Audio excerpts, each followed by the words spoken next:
présidentanareo tsy maintsy ala ka jusque lany vao toy atanao ambany lelanao ao vasa mazava zay mazava dadilahy de gny raha ataonao manaraky tsy mila mamanimany tsy mila mangery tsy maintsy amizay ro lany président eo antsanao mila andevenana olo mila olombelo raiky zany vonoanao de alivinao amtsanonao ao are zao dadilahy tsy maintsy eo lany président Madagasikara fe zao maintsy haonga io koa li tsy maintsy aonga lahy manao raha marina tsisy olo anonga anao ngeo manova raha marina avao vilmegatsy ahy henao ka ndany amizay handeha ka mitolotolo nao mandeha tsy latsaky président manjaly lany président ndany handeha mingago lity andany handeha ao tako tsy lanany koe ha mazaka tsy mamana anatin'ny tao raiky mazaka tsy mamana anatin'ny tao raiky vo tsy moramora nandeha Madagasikara toy de gny raha ataonao manaraky koa zao tsy maintsy ataonao tsy mila miaraka amin'ny ampela manjizany 10 tao itondranao eo zao no taiko volany mila bosegna ainao zany na ampela raiky tsy mila mamaly vavanao ty atao avao raha ataoko volaniko zay lilany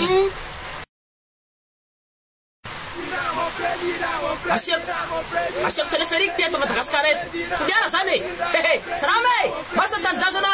zio tsy tapatapaky rano tsy tapatapaky mandeha soa iabiaby ikena sa tsy akena asako iabiaby volona tonja Madagasikara aho toliara sy tako ambanindraha salama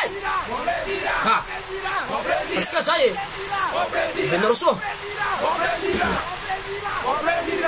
salama tuka aise itunja tuliara Madagasikara salama tuka salama bosika Madagasikara salama tuka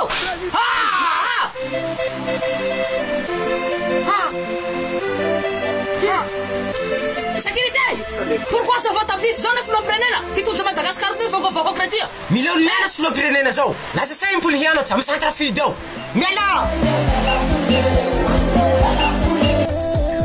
bonsoir bonjour fatsika voaka toliara sy manodidina fa misokatsongatsika zao centre fidy amy bebe Betania ao fa hinao BPC hanao baka zay tsy afaka baka teo reny tsy mandao droit fa tonga de mandeha convocation avao tonga de mianatsy na iasana tia tsy afaka ampoly droit anao amy centre fidy avao manao za io mahazo cours informatique gratuit ny terminal amin'ny centre fidy toliara eto PDCR io messe fidy ho hainareo zay tsy niafaky baka tamy tao lasa iny mianaranareo amy centre fidy amy PP Betania ao ho hainareo zay nianasy tamy centre fidy tamy tao lasa fe tsy niafaky baka kakivy fa tsy mila mandao droit nareo fa convocation avao ro andesinareo tonga de mianatsy nareo laha ia koa senza tsy afaka ampoly droit anao ary ty avantage zay terminal amy centre fidy ao manao cours informatique gratuit numéro njusy